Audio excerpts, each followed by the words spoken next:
Welcome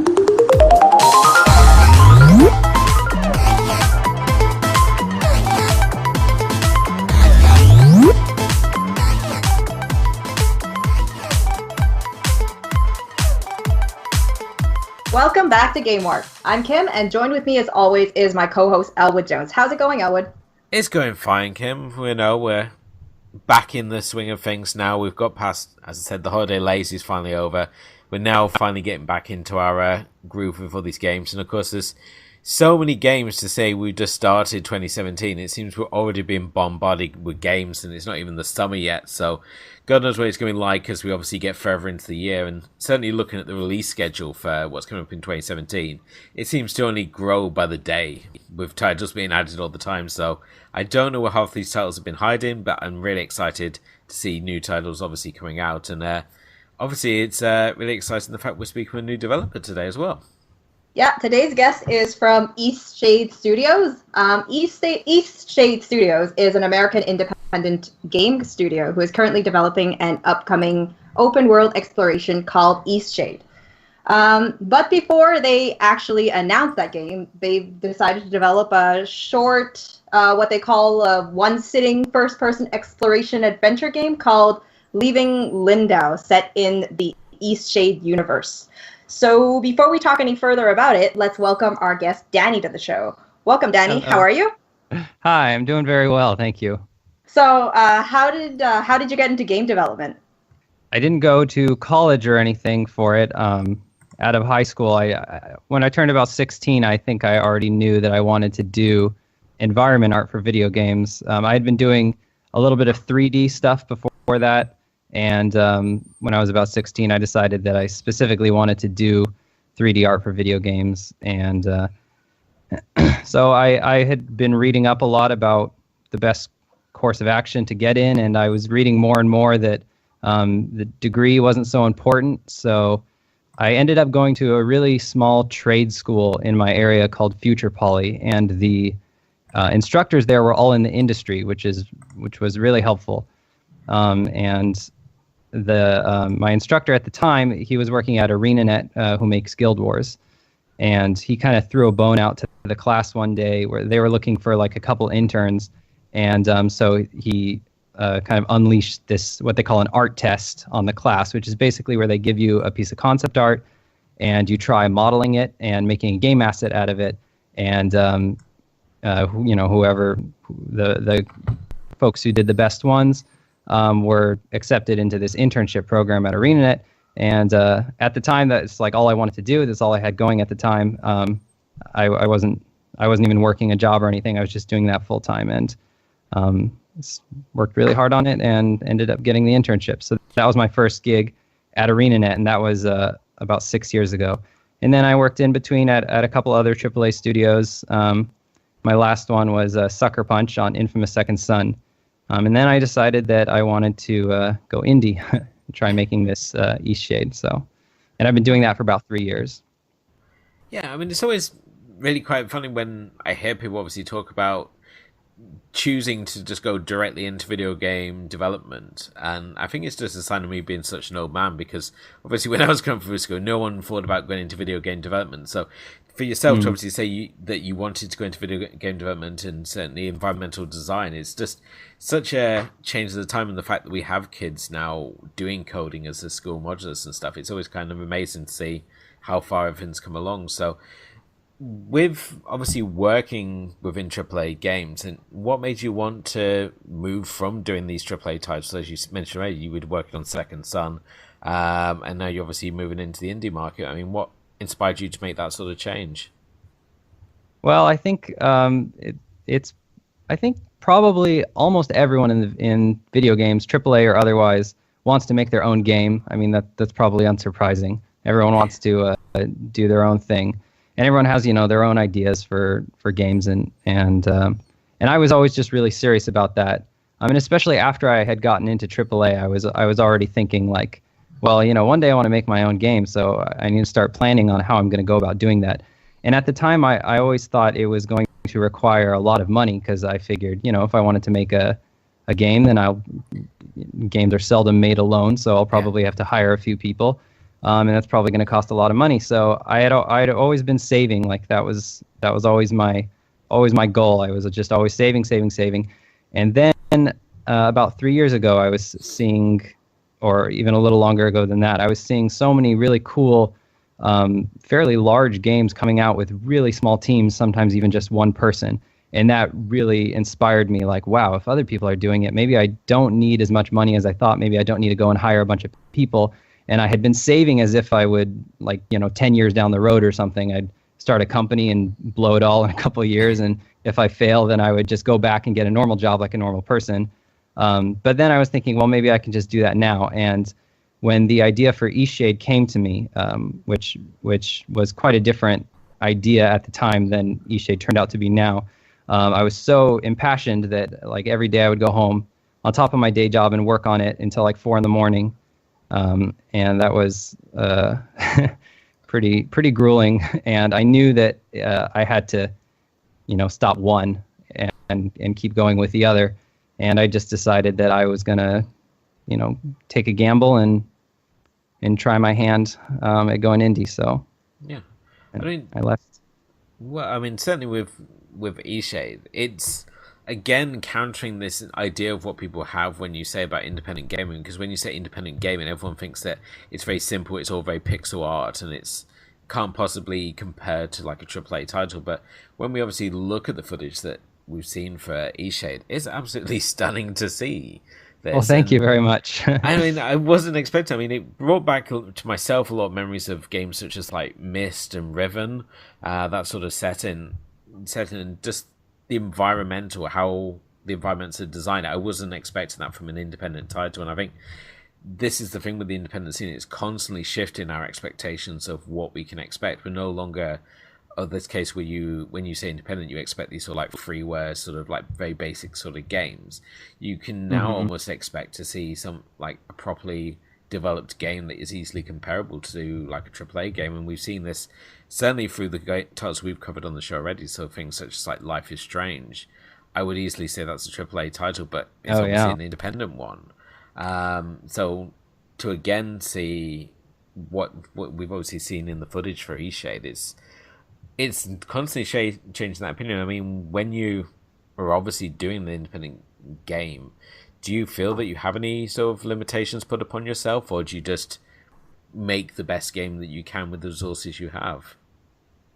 I actually feel, and this might just be because I'm quite naive and arrogant in a way, I suppose. I mean, you kind of have to be to quit your very comfortable job and try to do this.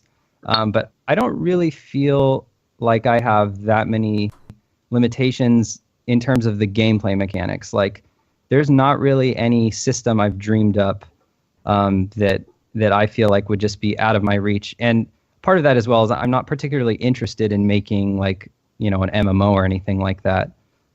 So it just so happens I'm lucky in that my deepest interests aren't anything that necessarily requires tons and tons of money. But on the production side, I mean, there are certain compromises I have to make.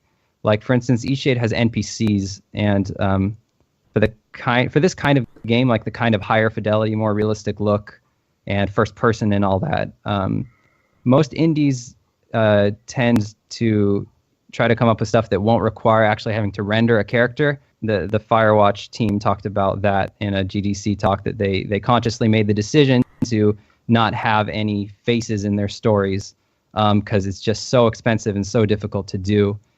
And that's just something that's been a really hard struggle. Like, one decision I made early on was to, as part of the lore of the world, everyone covers their mouths, and that's just kind of part of their costume.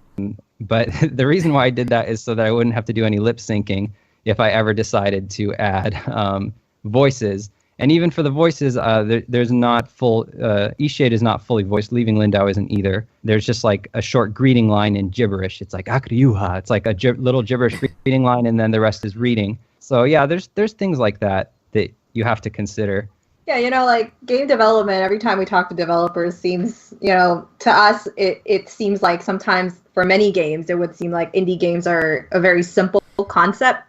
But when you think about all the little things, like because we're not game developers. We don't really understand a lot of the little techniques that need to go through and what things are harder to achieve than others. And, just you talking about this kind of gives it a little bit more perspective that, it is, I never listened to the Firewatch talk about that. So this is the first time I've heard of it. And it's an interesting thing. And the fact that you chose to tackle an open world exploration game seems like it seems like in itself is a challenging task, because it's open worlds are not platforms. Platforms is like, it could be 2D or 3D and just like one way or whatever. But open world, you have so many more things to think about, and you have to actually like consider all the aspects of the whatever civilization you're building, the environment, where it's located, and there's just so many factors to it. And it makes me wonder, for the first game that you're making, did you ever think about that it's like a big challenge that you were going into this? Like it was very ambitious? Oh yeah, all the time. And every article you read about like, how to get started in indie development is always like start small, start small. And I would always read those and I'd be like, yes, everyone's going to start small. And everyone's going to make these tiny games. And while they're making their tiny games, I'm going to quit my job and spend my entire life savings and try to make the biggest thing ever so that nobody can ignore it. That's just the I guess the arrogance that I had. But in terms of making an open world game, I mean, I think it's going well, but of course we'll see. I may fail spectacularly. It could be a complete train wreck as far as bugs and things, but so far it's going pretty well. I mean, it's certainly just from the perspective of someone who's like kind of a graphics snob, it kind of makes it all the more appealing when you have a game that looks as nice as it does. And certainly, as you said, with the independent games, it's do something simple. And there's so many independent games out there, and there's that are raved about, but are very simple graphics, which makes you look like you're playing something like on an Amstrad or like a Commodore 64, and it's kind of like, yeah, I kind of never liked that before, so why do I want to be playing that now? It may have playability, but I find it very hard to get the hook, whereas obviously something that you're presenting, like I said, it's very visually based, and again, if just looking at other examples on the independent scene, like our number one featured game of last year, Oxenfree, that had a very sort of pastel, very comic book sort of style to it. And again, that was an independent game, and I never understood the reason why you should limit yourself graphically with the independent games. So it's always nice to see independent publishers obviously wanting to go out there and push themselves when it comes to the graphics side of things. And at the same time, I do understand, obviously, you've got a smaller team, so the bigger the scale you have, obviously the more problems you can encounter. And I mean, has there been any of those sort of big issues that have sort of presented themselves as you've gone along with the development thing, or has it sort of been a sort of very sort of smooth sort of transition really into this independent market? Well, for the game I'm making, the art production, particularly the environments, is kind of the biggest chunk of all the stuff I have to do. And actually, in response to what you're saying about, indie games, a lot of them being, some of them are 2D, but they still look really beautiful. And then some of them are 2D and they don't look really beautiful. And at this point, I don't think there's much of an excuse. Like, I think that visuals are important. A lot of people say graphics don't matter. That's a very odd thing for me. I mean, saying graphics don't matter to me is the equivalent of saying that like writing prose does not matter. Like if you're saying the aesthetic doesn't matter, then you might say that, the way Lovecraft, the adjectives he uses and the way he structures his sentences and all that doesn't matter. All that matters is plot. But if you take, some authors, if you strip them of their aesthetic, there's not much left of the stories themselves. So I think aesthetic is huge, and certainly some games capitalize on their aesthetic more than others. Like when, for instance, Killzone 3 came out, the art for Killzone 3 is utterly amazing. It's very impressive. But then the game itself, it's kind of just an arena for shooting dudes in the face, which is fine and it's good and dandy and that's all wonderful. But when you have a beautiful world, if you're going around shooting people in it, and that's the core mechanic of the game, which is a lovely mechanic, and there's so many things we can do with that. it doesn't necessarily require, like, when you're playing Battlefield or whatever, the aesthetic is very beautiful, but it doesn't really matter that much. But there are some games that really use their aesthetic very heavily, and they rely on it. And Eastshade is certainly one of those games. And to answer your question at the end there about any obstacles I've been facing with this, it doesn't feel that different. And I always ask myself, why does it take so many people to make these big games? And I say that having been on two very large teams. I ask myself, what was I doing all the time? How is it possible that I made Eastshade in 3 years, and what did I do in 3 years at AAA Game? I mean, I was working every day, but I don't know. I just feel like I've gotten so much more mileage for the work I've put in on the indie game. So in terms of the actual production and making the environments and all that, it feels pretty similar, and it feels like I'm working about the same amount and everything. I don't know. You make a couple tree variants and a couple bush variants and a couple rocks, and you make a terrain, and you already have a forest. So I don't know. I don't know why it takes so many people at the big studios. You make it sound so simple. I guarantee if myself and Kim attempted this, it wouldn't look like this. We attempted on our first episode to do Yarnies from the character from Unravel, and while Kim's worked out well, we won't even go into what mine turned out like. So God knows what it'd be like if we tried to do video games. But all the more power to you if you can make it so simple to yourself to do. Yeah, for sure. I mean, that I agree completely. I was just you were saying, a few rocks, and I'm I can't even put up a good banner. Our banner is thanks to our editor back at our home base that does all of our visuals. Me and Elwood don't have those skills, and for us to even think about this, you're talking about, make a few rocks. I'm how would I even draw a rock on the computer? Let me think about that first, and then we'll talk. So, I mean, Eastshade is about the art. It's about an artist, and I've seen the trailer, and it shows that you capture pictures of paintings. Mm-hmm. And so that's the idea I kind of get of it. So is there a bigger story behind it? Is there are you looking at it as an open world, like normal open world games where you'd be you'd have a main storyline and then other things that you need to accomplish or something like that? In Eastshade, there is no overarching central story, and that's kind of strange, I suppose.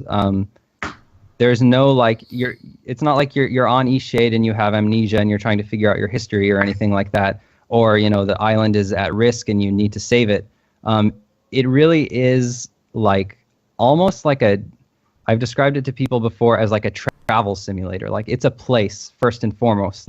We're trying to build a place, and you can come and visit there. And the interesting part of Eastshade is kind of similar to the interesting part of traveling to a new place in real life. It's why do you go to Berlin, to taste the food, to meet the people, to walk at the streets at night and hear music and go to museums and things I mean, obviously everyone travels for different reasons, but at the end of the day, you're going to experience a new thing.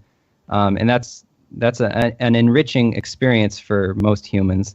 And that's what we're trying to do. It's just a really neat place that you can go, and the world gives you feedback for the choices you make. So you can talk to people and make dialogue decisions, and the things you say to them will affect what kind of information you get back from them, and it'll also affect in some cases who they're friends with in the world.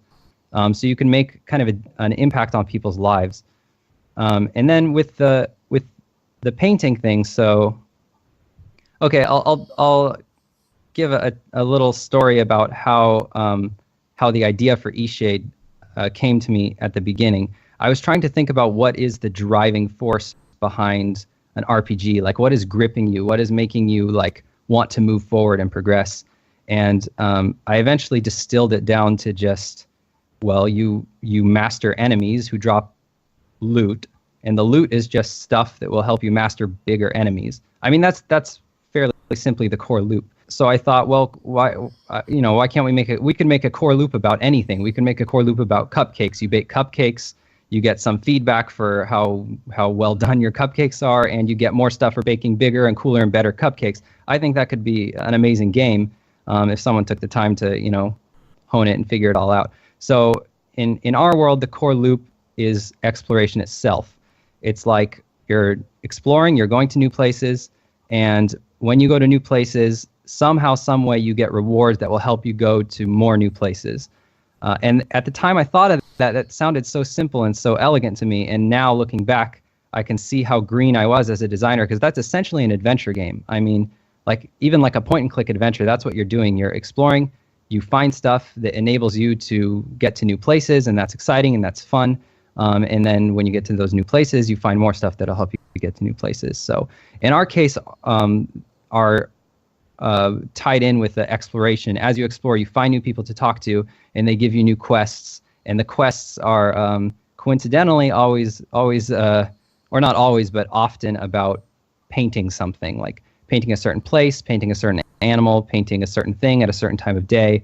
And they're not always explicit about what exactly needs to be painted. They might just drop hints about the kinds of things they like. And part of the fun of the game is paying attention to the world you're in and paying attention to the people you talk to.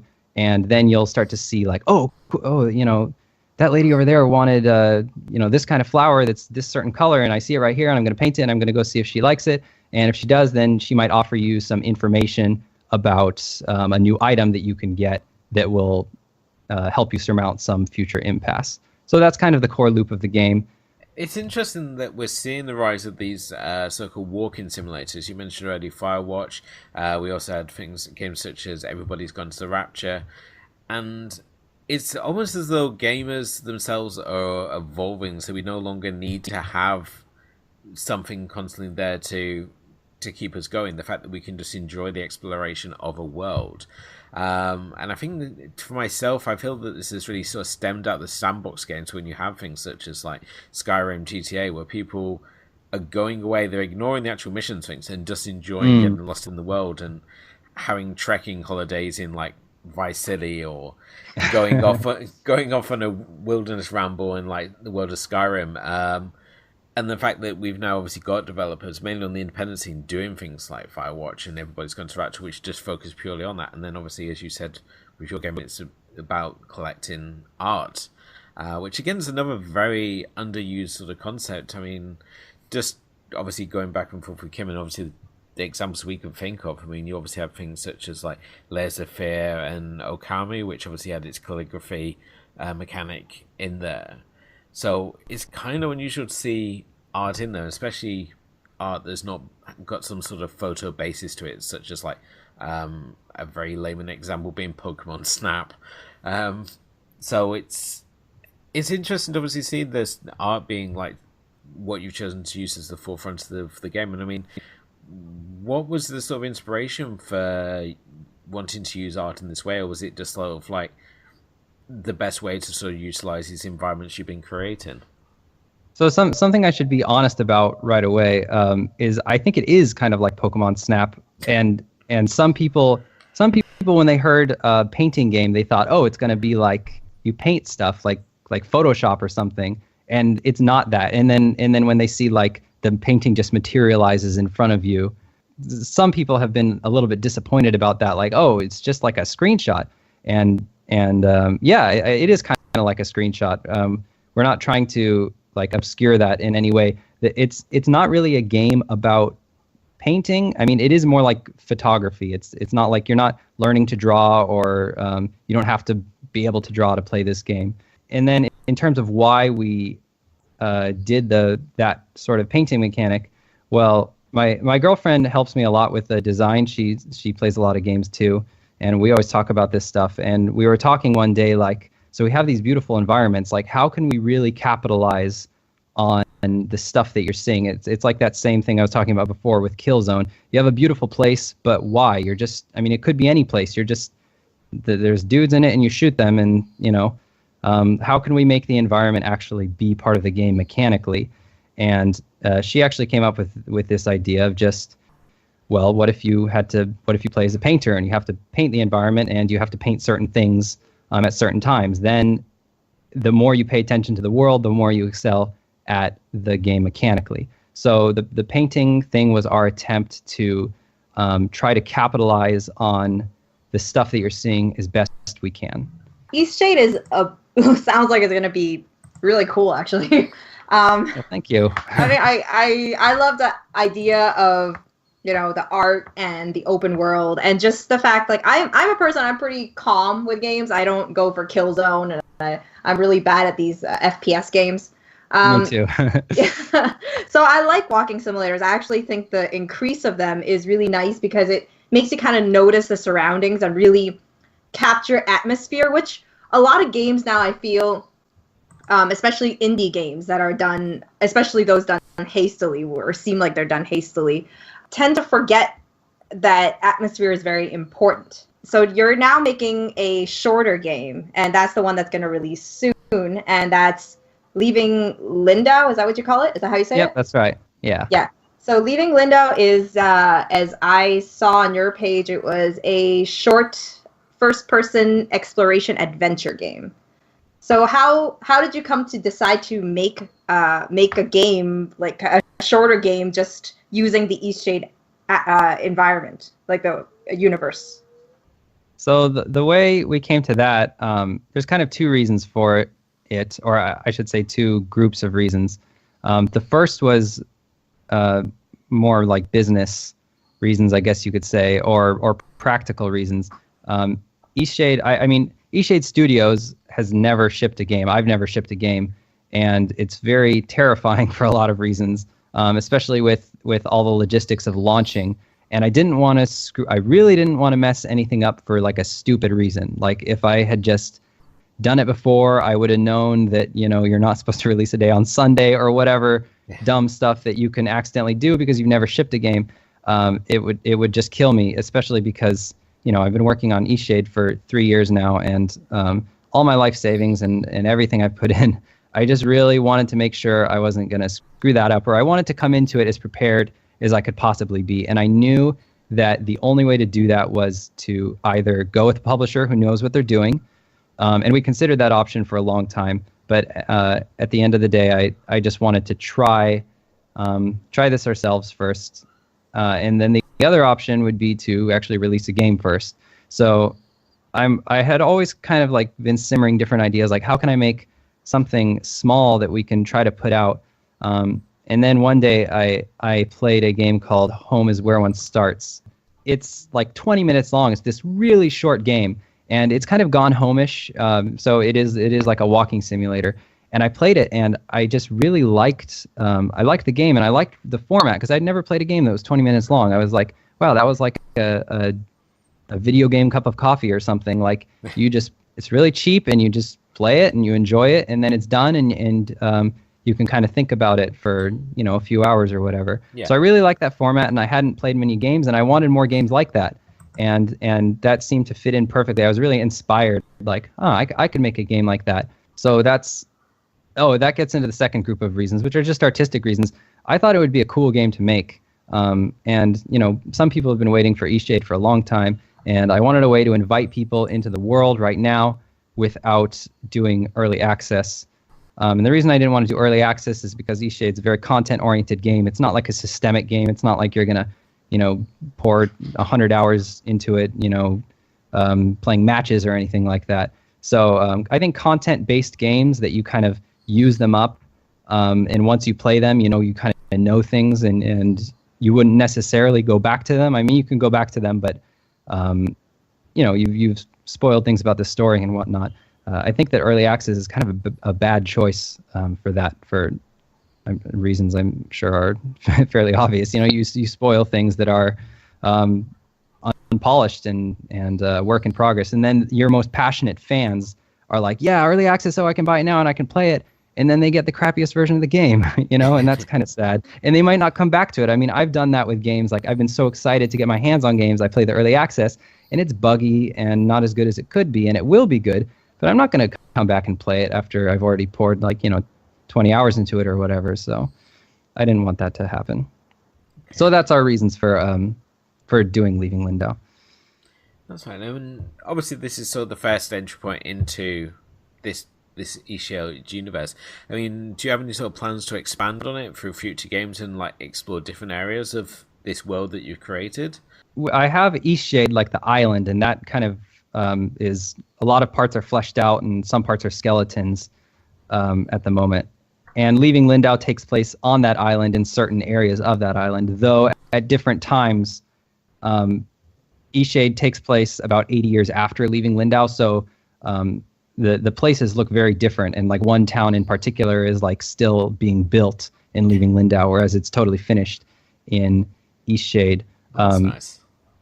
Yeah, so you'll get a chance. Hopefully, it'll be cool for people because they'll be Leaving Lindau is fairly linear. To some people might call it like a tube game, which I don't mean to sound reductive about it, but that's just what it is.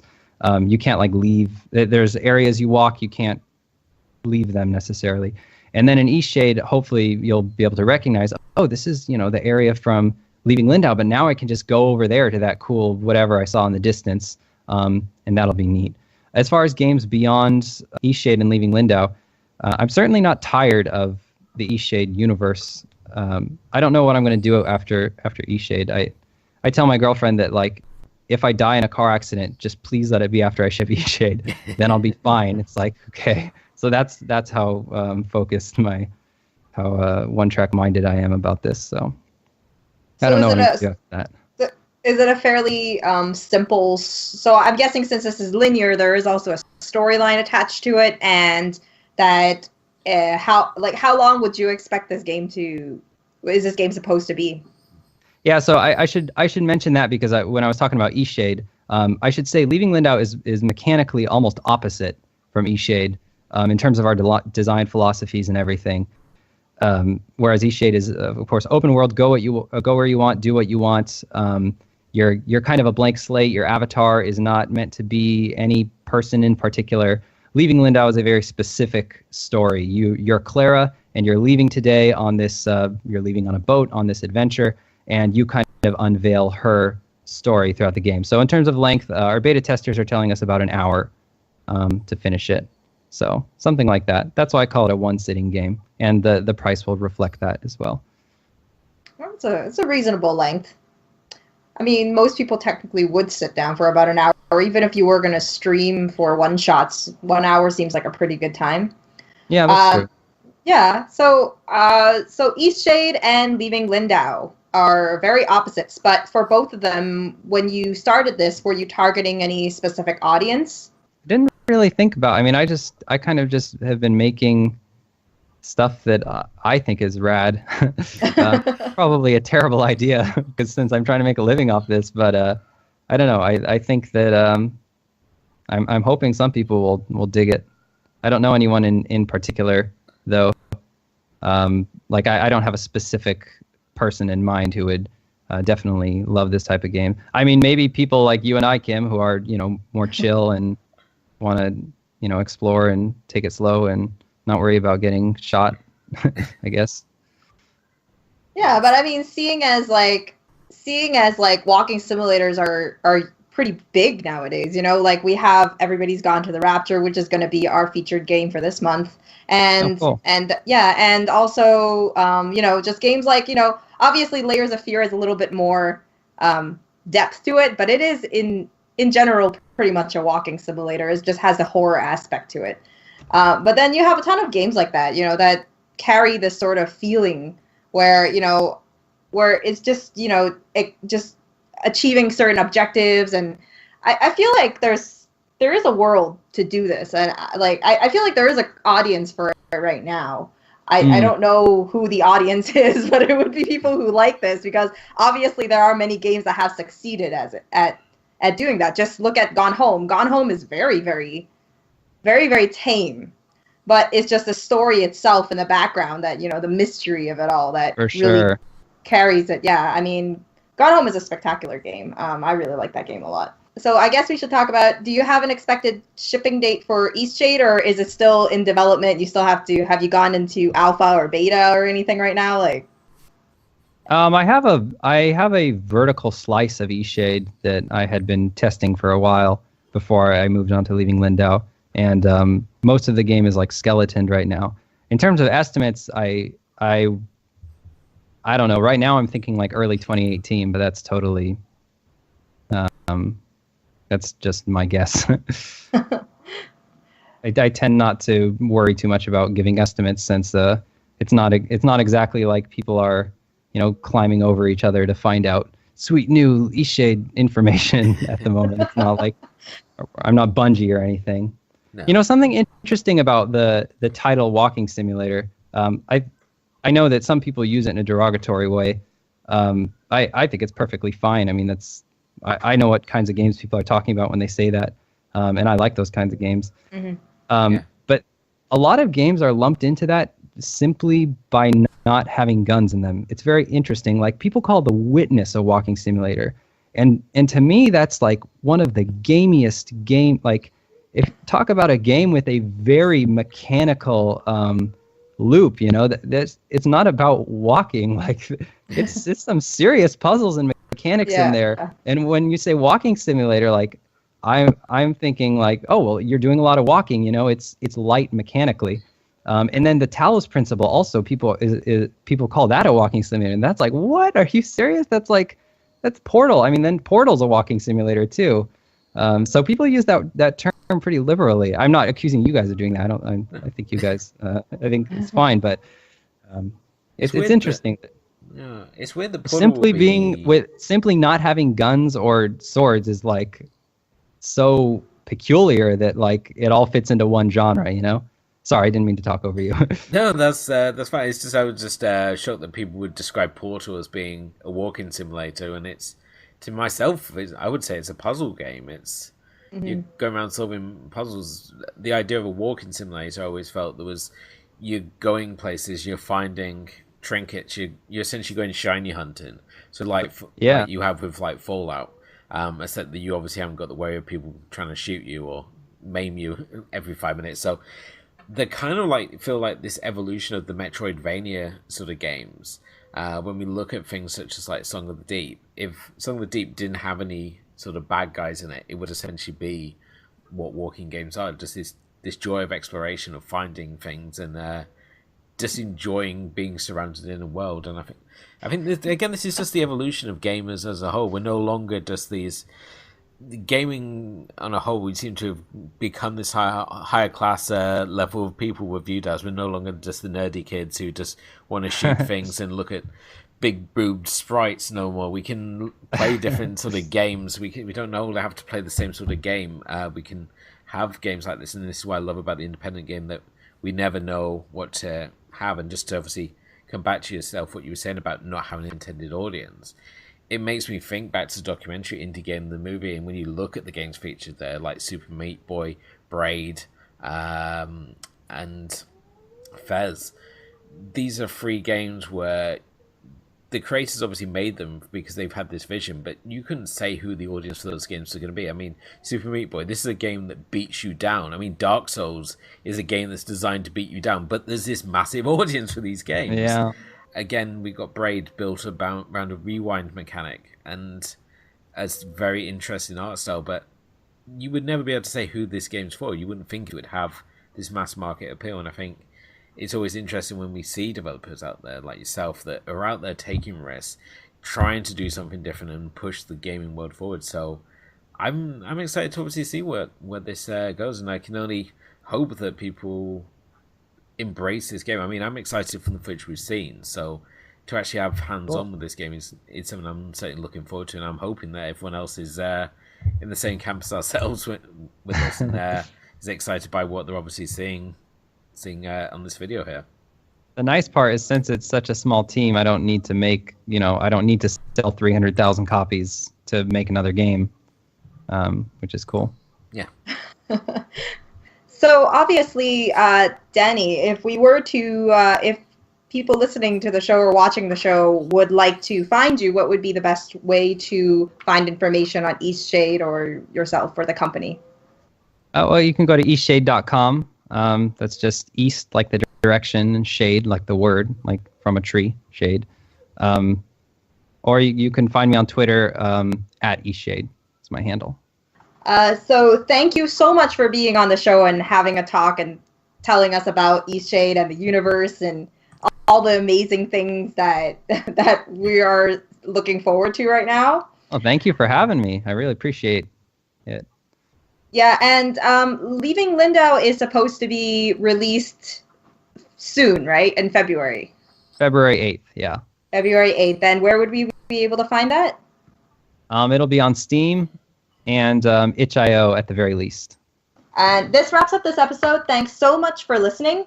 If you enjoyed this episode, please like, share, and subscribe. Head over to our home base, thatmomentin.com, to read our game reviews. To get gaming news and releases every single day, follow us on Twitter and like us on Facebook at GameWarp Podcast. And hang out with us over at twitch.tv/GameWarp Podcast to watch our streams. And finally, to listen to us on the go, you can find us on iTunes and Podomatic. Thanks so much, and we'll see you in the next episode. Bye!